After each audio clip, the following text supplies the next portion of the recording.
છોટાઉદેપુર જિલ્લાના મુલાકાતે છે ત્યારે વાલીઓની રજૂઆતોને ધ્યાને રાખી નસવાડી ખાતે પણ ગ્રામ પંચાયતના મકાનમાં 400 થી 500 કન્યા કેળવણી પ્રવેશો 2023માં આપવાની જે સાયકલો હતી ત્યાં પડેલી છે। હાલમાં આપણે તમે જોઈ શકો છો આ છોટાઉદેપુર તાલુકાની 800 થી પણ વધારે સાયકલો અહીંયા પડેલી છે। ત્યારે સરકારે સરસ્વતી સાધના અંતર્ગત આદિવાસી દીકરીઓને ઘરેથી આવવા જવામાં અગવડતા ના પડે એના માટે સાયકલની યોજના બનાવી છે, સારી વાત છે। પણ છેલ્લા 2 વર્ષથી દીકરીઓને જાણે સરસ્વતી સાધનાની સાયકલ માટે તપ કરવો પડતો હોય એવું અમને લાગી રહ્યું છે। આજે આ સાયકલો વરસાદની ખુલ્લા પાણીમાં કાટ ખાઈ રહેલી છે। એટલા માટે અમે સરકારને ગંભીરતાથી કહીએ છીએ કે સરકાર આમાં તાત્કાલિક ધોરણે રિપોર્ટ માગે અને જે તે જિલ્લામાં આવી રીતના સાયકલો પડી હોય ત્યાંના આદિજાતિ મદદનીશ કમિશનર પ્રાયોજના વહીવટદારને તાત્કાલિક ધોરણે સૂચના આપે અને તમામ દીકરીઓને ફરી એકવાર ચેક કરી લે, કોઈ સાયકલ ડેમેજ થઈ હોય તો એને બદલીને પણ તમામ દીકરીઓને સાયકલો સમયાનુસાર મળે એવા અમે વિનંતી કરીએ છીએ। સાથે સાથે આમાં ઘોર બેદરકારી અને કન્યા કેળવણીની મોટી મોટી વાતો કરવામાં આવે છે।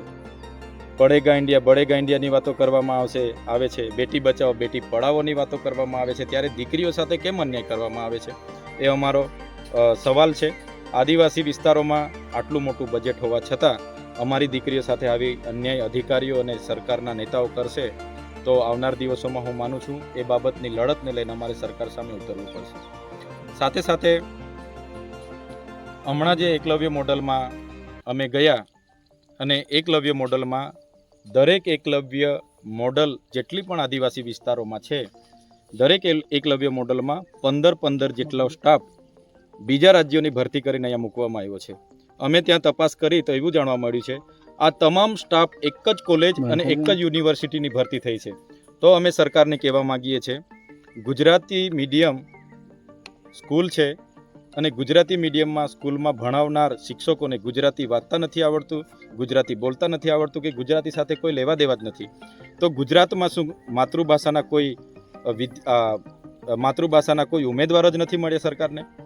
આ આદિવાસી વિસ્તારમાં આદિવાસી બાળકો સાથે ઘોર અન્યાય છે। અમને આદિવાસી બાળકોએ કીધું, સાયન્સના એક વિદ્યાર્થી અમને કીધું કે અમને ભણવામાં ખૂબ જ વિસંગતતા અનુભવીએ છીએ, કંઈ જ સમજ નથી પડતું। આ લોકો હિન્દી ઇંગ્લિશ ઝાડ્યા કરે છે અને ગુજરાતી મીડિયમ હોવા છતાં એક પણ શિક્ષક ગુજરાતીના નથી, એટલે એમણે પણ માંગણી કરી છે કે ગુજરાતી શિક્ષકોની ભરતી થાય। સાથે સાથે આ જે ભરતી કરનારાઓની તપાસ થવી જોઈએ, ખૂબ મોટું કૌભાંડ, રાષ્ટ્રવ્યાપી કૌભાંડ બહાર આવે એવું મને લાગે છે।